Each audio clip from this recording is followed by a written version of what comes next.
સોમનાથના તાલાલાએ આજથી થોડા દિવસ પહેલા લોક ડાયરા કલાકાર દેવાયત ખવડની મારામારી સામે આવી હતી, જેમાં અમદાવાદના સનાથલના યુવાન ધ્રુવરાજસિંહ ચૌહાણ નામના યુવક પર દેવાયત ખવડે જીવલેણ હુમલો કર્યો હતો. આ ઘટના બાદ તાલાલા પોલીસ સ્ટેશન ખાતે દેવાયત ખવડ સહિત 15 જેટલા લોકો સામે પોલીસે હત્યાના પ્રયાસનો ગુનો નોંધ્યો હતો. આ ઘટના બાદ પોલીસે દેવાયત ખવડની ધરપકડ કરી હતી.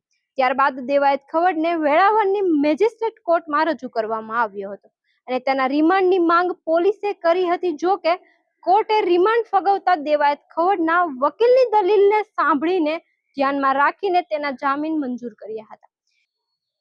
એ બાબતે દેવાયત ખવડની જામીન સામે ગીર સોમનાથના પોલીસે વાંધા અરજી કરી છે. તેને જ લઈ દેવાયત ખવડ સહિત તેના સાગરીતોના જામીન રદ કરાવવા પોલીસ ફરી તેને કોર્ટમાં લઈ ગઈ છે. આ અંગે તમારું શું કહેવું છે તે કોમેન્ટ બોક્સમાં જરૂરથી જણાવજો. આવા જ નવા સમાચાર જોવા માટે જોડાયેલા રહો નવજીવન ન્યૂઝ સાથે.